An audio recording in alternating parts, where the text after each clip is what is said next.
Hey there, it's Mike with the 61 Beetle again. Like or subscribe. Let's see. I have my driver's side door here now with base coat on it. And what I've noticed, so I think that the base coat looks good. What I've noticed is that it's a little bit rough. You can see if you look really closely, you can see it's just a little bit rough. There's some places where I think, when I went on my second coat of primer, there were some weird chunky bits of primer that came out, and they just dried as a little chunky. So then when I went over with the base coat, it wound up just becoming a little bumpy. So what I'm going to do, I have this 2500 sandpaper, and I'm just going to spray water on it and just do a quick wet sand before I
All right.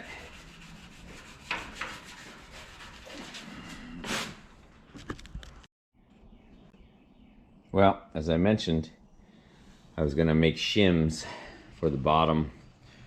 So it basically looks like this. I'm gonna make 2 of these, and I'm gonna use them on the bottom of the hinges. What I noticed is no matter how much I adjusted these doors, they would brush against the base of the running boards there, and kind of and I could also tell that the gap here was a little too high, and the gap here went from good down to too close. So I don't know why it was too close on there, but once you get a shim like this in there, that's a 22 gauge steel. I'm thinking that the doors may both fit perfectly with just one shim.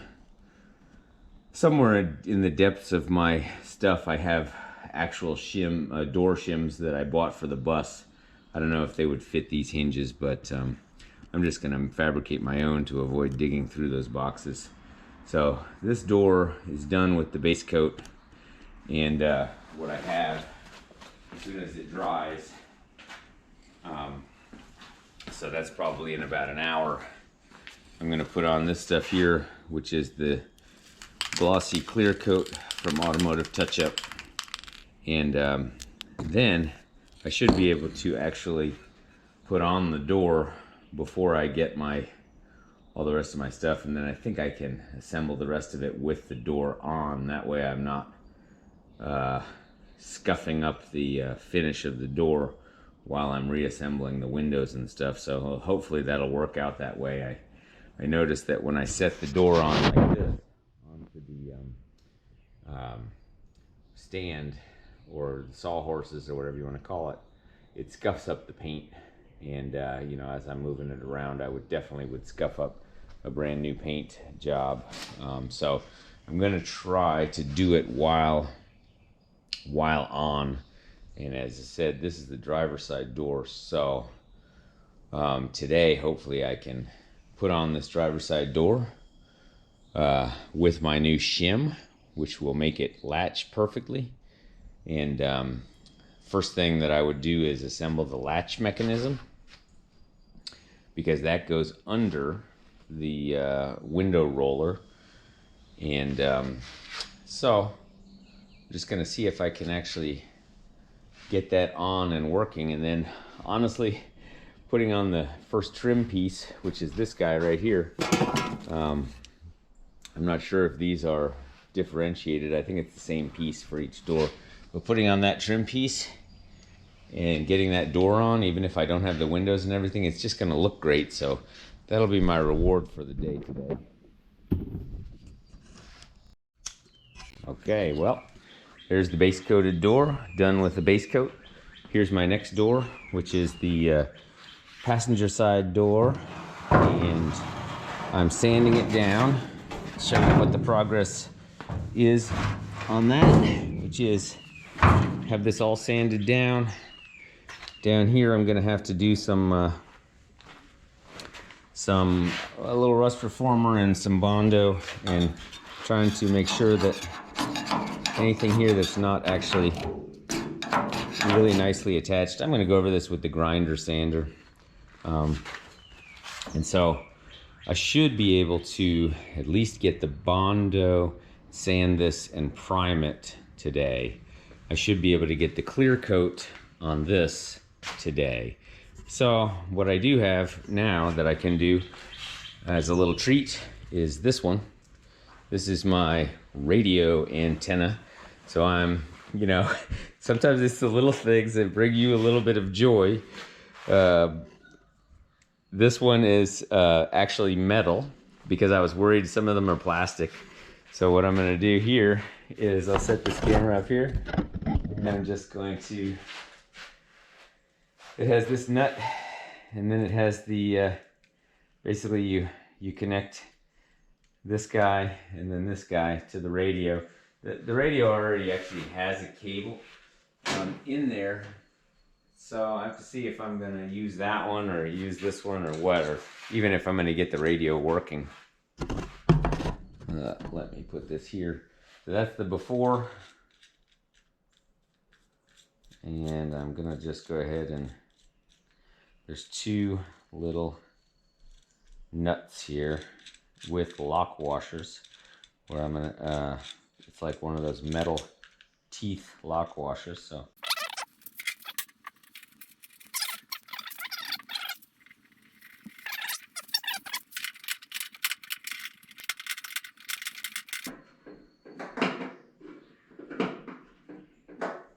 all right, slants forward just a little bit. That's how the holes are, so I can only assume that that's how it's supposed to be.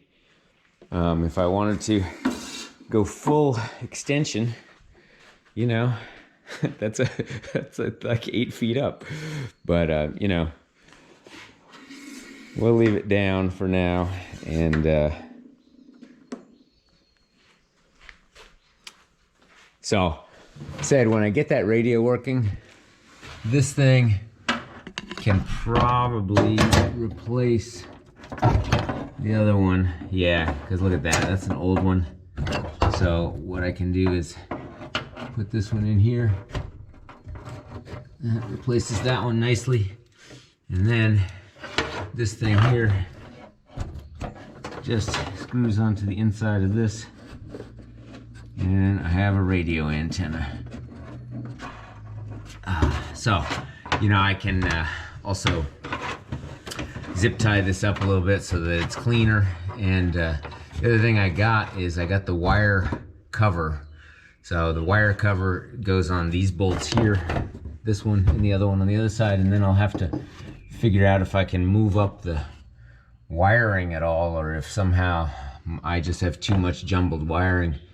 I'm hoping that it'll actually fit behind there, but you know, that's gotta allow for some serious space down below. The other thing I have to do is remove my variable speed relay and mount the LED relay, which I've got, which worked much better because it made an audible click.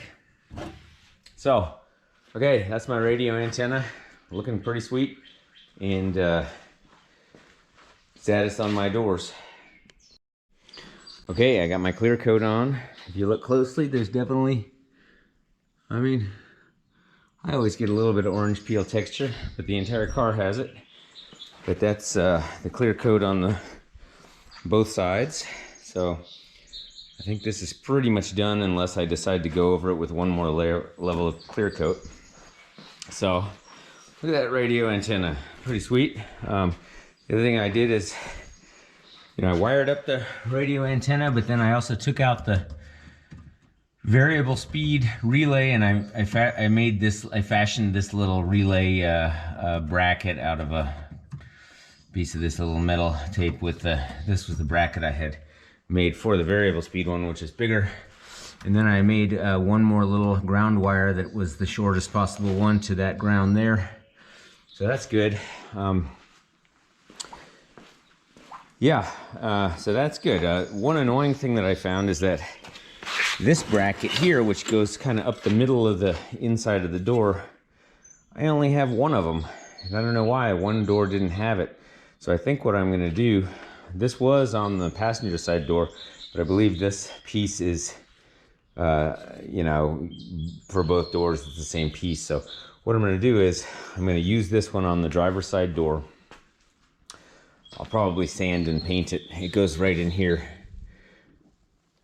Bolts to there.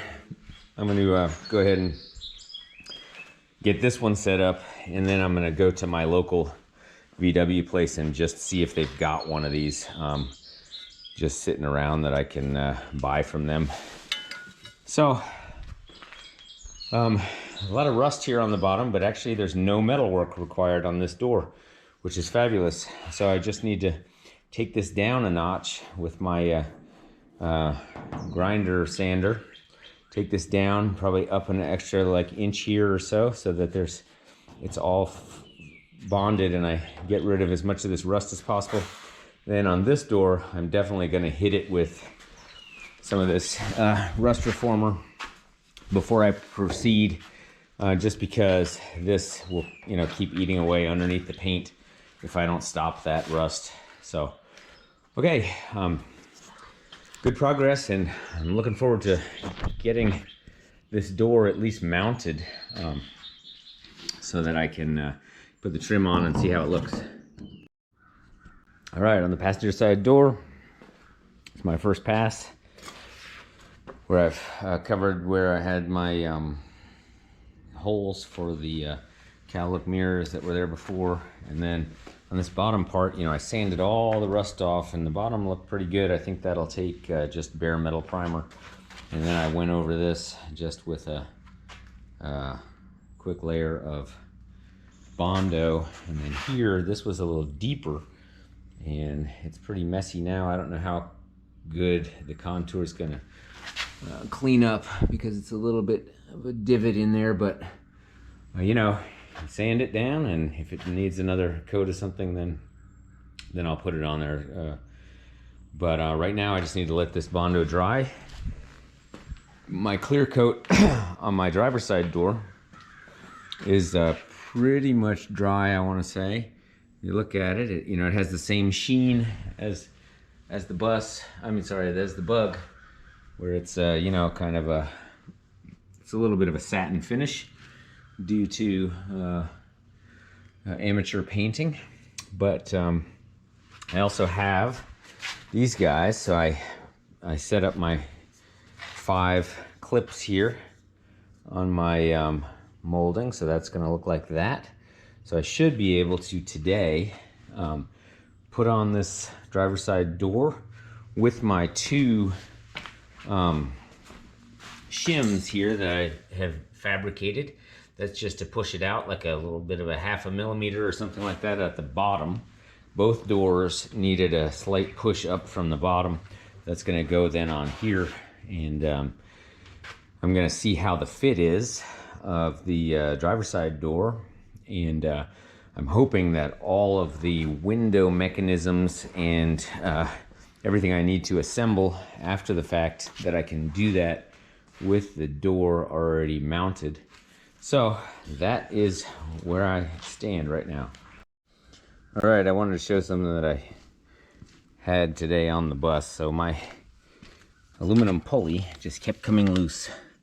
And I realized what happened is this thing is totally loose, and not only that, the woodruff key slot, if you look here, look at the back, it literally opened up by about 1.5 millimeters, and this thing was literally sloppy this way and sloppy this way, and I could not get it to tighten down here in terms of the pulley. So what I've got now, and this is not ideal, I have a stock pulley that is sitting on a